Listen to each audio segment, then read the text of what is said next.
Salut les tiposters, alors nouvelle vidéo dans laquelle je vais vous parler de la suite logicielle que je vais utiliser pour exploiter au mieux ma CNC.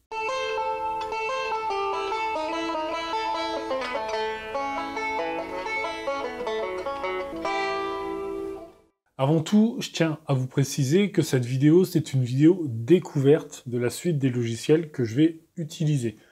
Et je dis bien que je vais utiliser, c'est-à-dire que je vais vous présenter les logiciels avec lesquels j'ai l'habitude de travailler. Je ne vais pas vous présenter toute la bibliothèque de logiciels qui existe au monde et sur le net. Je vais simplement vous présenter les choses sur lesquelles moi je travaille. Donc on va parler ici, pour la partie 3D, de Fusion 360. Pour la partie 2D, on va parler de DraftSight. Pour la partie conversion, on parlera d'Aspire et de Fusion 360. Et pour la partie Control Machine, on parlera tout simplement du software qui est intégré à la carte mère de la machine. Et on bascule ici tout de suite. Donc, comme vous pouvez le voir à l'écran, Fusion 360 va nous permettre de créer des meubles, même si c'est pas sa fonction première, il est plus orienté mécanique. On va quand même pouvoir dessiner des meubles, des tables, ce que l'on veut, des choses simples, des choses un peu plus complexes, comme par exemple ici, un meuble complet avec des composants, des sous-assemblages et des éléments qui font partie d'une bibliothèque de composants 3D. Donc dans l'espace modèle, on a la possibilité de créer des esquisses. Ces esquisses vont nous permettre de créer des volumes et des composants. Ces composants, on va pouvoir les répéter, faire des symétries, faire des projections suivant une courbe, par exemple. On va pouvoir faire des modifications dessus, des assemblages, on va pouvoir créer des plans de construction, des axes de construction. On va pouvoir mesurer la distance entre deux points sur une surface ou une arête. On va pouvoir faire aussi pas mal de choses avec l'outil Inspect. On va pouvoir aussi apporter dans notre environnement 3D des composants, ce que je vous montrais tout à l'heure, qui proviennent d'une bibliothèque. On va pouvoir aussi lui insérer des fichiers DXF qui proviennent de logiciels de 2D, comme AutoCAD, comme DraftSight, comme Fusion, qui peut aussi exporter des DXF, comme SolidWorks, qui pourra exporter des plans en DXF. Donc tout ça, on peut l'importer pour retracer par-dessus et recréer des volumes à partir d'un fichier 2D. Et après, on a plein d'outils de sélection qui permettent de sélectionner des composants, des volumes, des arêtes, des points, et tout un tas de trucs. Ça, vous le verrez par la suite dans les vidéos qui seront consacrées à Fusion. Fusion, c'est pas que de la modélisation 3D. On a aussi, ce que j'utilise, donc ça j'utilise pas, le patch, Sheet Metal, donc c'est un module de tôlerie qui permet de faire de la tôle pliée, permet aussi de déplier les tôles pour avoir les cotes au maxi avant pliage. Ce module-là, pour le bois, n'est pas forcément utile, sauf si on veut créer des pièces qui sont cintrées. Ça permet de développer une pièce cintrée et d'avoir une longueur de débit pour le bois. On a un module rendu, si vous voulez vous faire plaisir à faire des belles images en 3D. On a un module animation qui va permettre de créer des éclatés, de bouger des pièces et ensuite de l'exporter sous forme de petites vidéos. On a un module simulation qui va permettre de simuler les déformations et les efforts sur les matériaux. Ça, généralement pour le bois, on va pas forcément l'utiliser, à notre niveau on ne l'utilisera pas. Et on a un module CAM qui va permettre de créer des gammes d'usinage pour les pièces un peu complexes. Ce qu'on va ensuite pouvoir récupérer pour travailler à la commande numérique à la CNC. Et on a un module Drawing qui permet de faire des mises en plan de notre environnement 3D. Le module CAM, lui, va simplement simuler les trajectoires d'outils et va vous permettre de vérifier les trajectoires de l'outil par rapport à ce que vous avez fait. Et généralement, quand il y a un couac, quand il y a un bug, quand Fusion détecte une collision, il vous prévient, il vous met votre opération en rouge et il stoppe la simulation. Si on prend par exemple ici cette petite pièce qui ressemble à rien, dont j'ai fait la programmation pour la machine, on a 4 opérations. Une opération de dégrossissage, une opération de finition sur le tore, une opération de surfaçage sur la partie plane et une opération de découpe de contour sur les extrémités de la pièce. Et la simulation permet d'avoir un aperçu de ce que la machine va faire.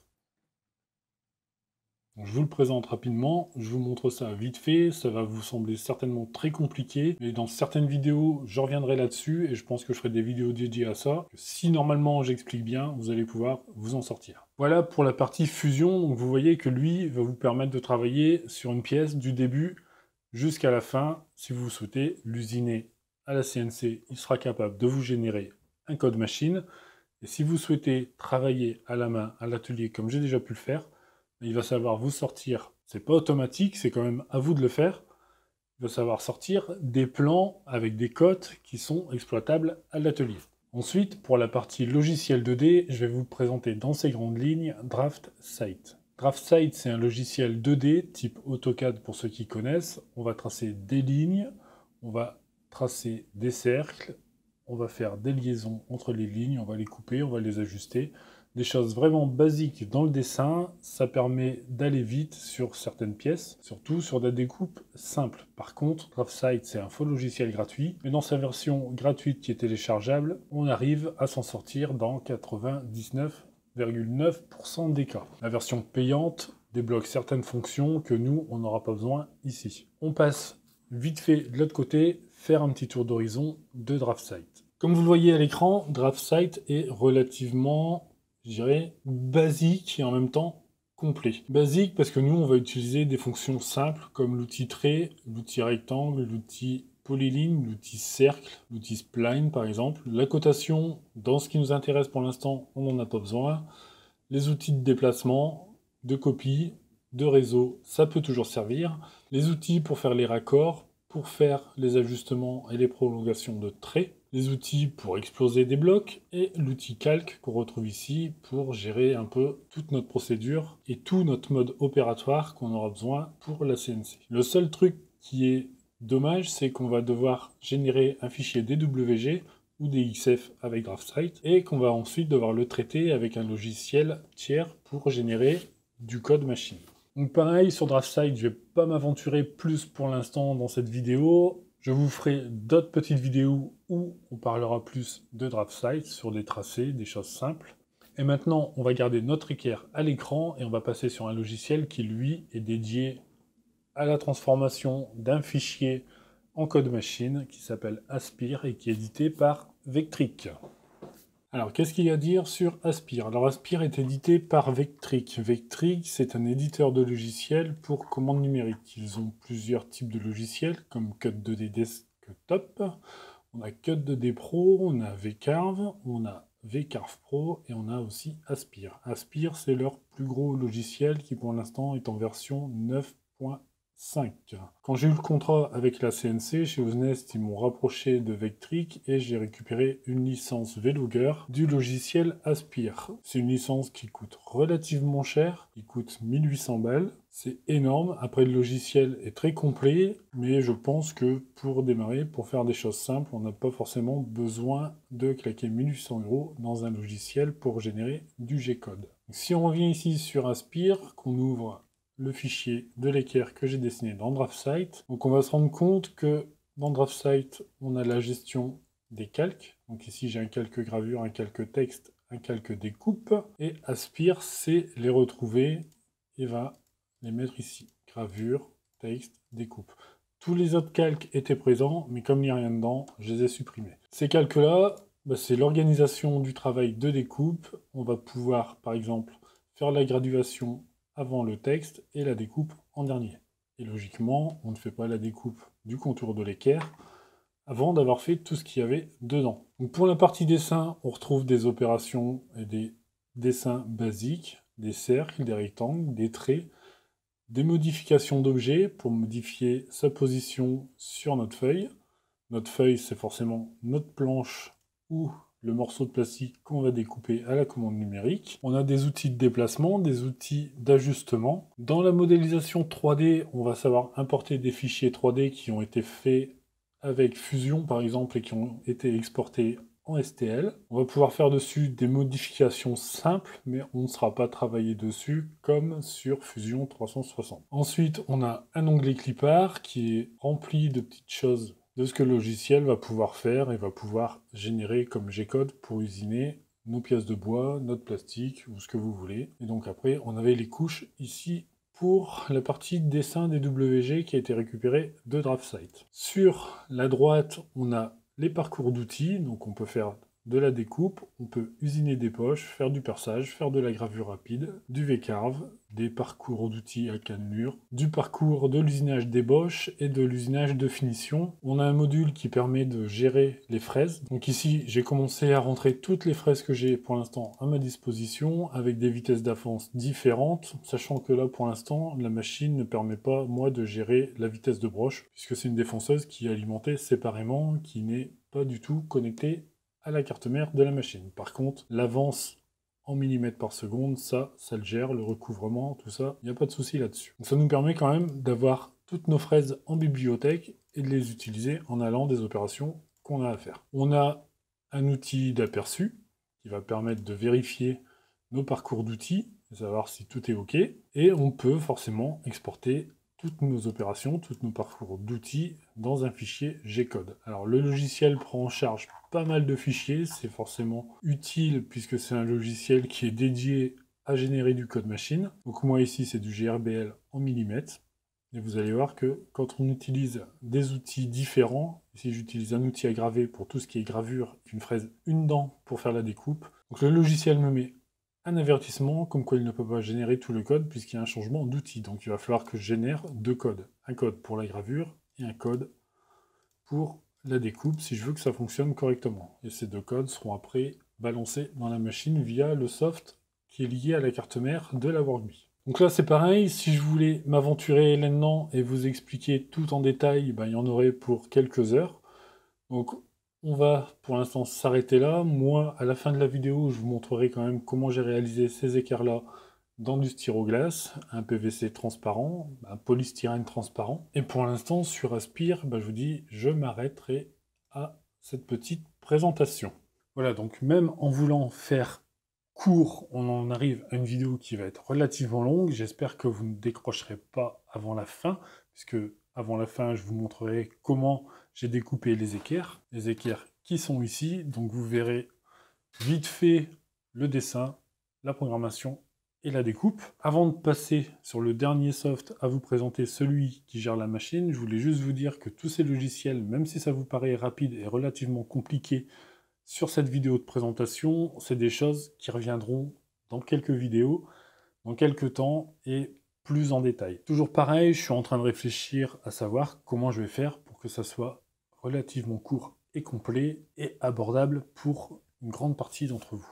Donc maintenant, je vais allumer la machine et on passe sur le soft de la machine. Voici la page qui donne accès à la carte mère de la machine. Donc cette page n'est pas accessible si la machine n'est pas alimentée. On a les déplacements de la machine, les origines, donc ici j'ai un avertissement parce que je viens d'allumer la machine et qu'elle ne connaît pas ses origines, donc il faut refaire une origine sur les trois axes. On a sur cette page la position de la tête, donc ici 0 parce que j'ai pas encore fait les origines.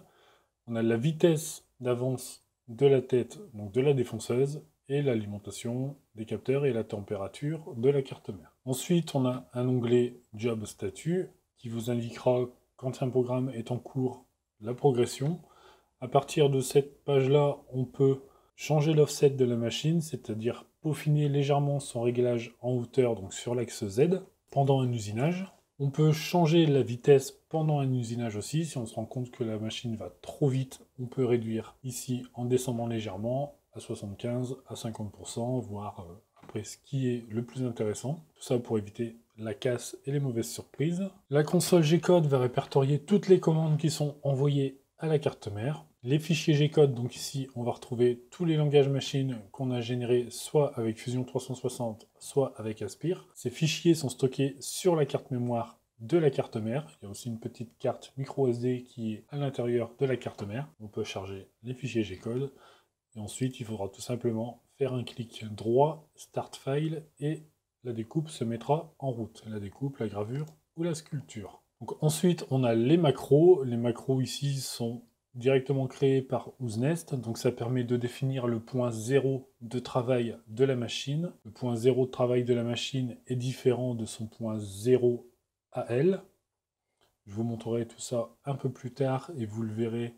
Vous verrez comment je le règle dans la vidéo qui va suivre. Le filament, on s'en fout un petit peu parce que c'est pas du tout une imprimante 3D. Et ici, dans la configuration, on va pouvoir changer un petit peu ce qui est interface. On va pouvoir aussi éditer le système. Donc on a un fichier ici qui s'appelle config.g et c'est lui qui va nous permettre de calibrer la machine. Pour vous parler rapidement du calibrage, quand on fait un déplacement sur la machine, on parle en impulsion par millimètre. Par défaut, X, Y et Z sont réglés à 400 impulsions par millimètre. Et d'origine, si je demande par exemple un déplacement de 450 mm sur l'axe Y ou sur l'axe X, on n'aura pas forcément les 450. Donc c'est un réglage à faire à ce niveau-là. La calibration, elle est importante pour le dimensionnement des pièces usinées. Si la dimension n'est pas bonne, moi par exemple pour le 450 mm de déplacement, j'avais 451,5 mm. Donc j'ai dû, avec une petite formule qui est relativement simple, faire mon déplacement, mesurer combien j'avais, faire le petit ratio qui va bien, j'ai répété l'opération plusieurs fois pour dire d'arriver vraiment précisément à ce que j'avais besoin. Et du coup, en faisant ça, on arrive à choper une précision de 0,1 mm sur la totalité de la course de la machine. C'est des choses à faire dès le début, sinon la machine ne sera pas précise. Et il ne faut pas croire qu'une CNC en sortie de boîte est directement précise. Donc voilà un petit peu pour la config, et donc ensuite, pour vous montrer vite fait, on va faire les origines en X. Donc là, la machine va se déplacer sur l'axe X, Y et Z pour se mettre à ses points maximum.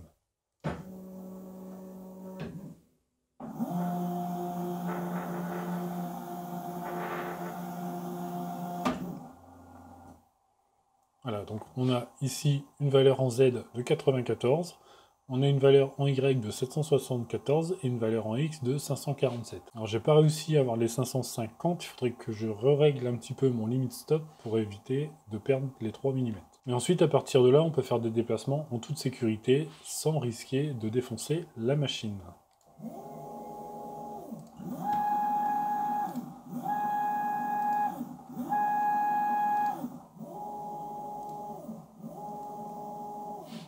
Donc là, j'ai déplacé un petit peu, et pour vous montrer, donc on a une valeur en X, en Y et en Z. Alors, on va redescendre un petit peu le Z. Et maintenant, on va considérer que ce point-là, c'est le point 0 de travail.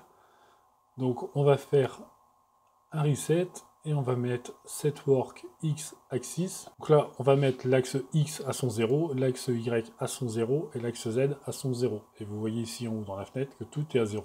Je viens de définir le point 0 de travail, qui est différent du point 0 de la machine. Le point 0 de la machine se trouve approximativement ici, en bout de course de l'axe Y, en bout de course de l'axe X, et en bout de course de l'axe Z vers le bas.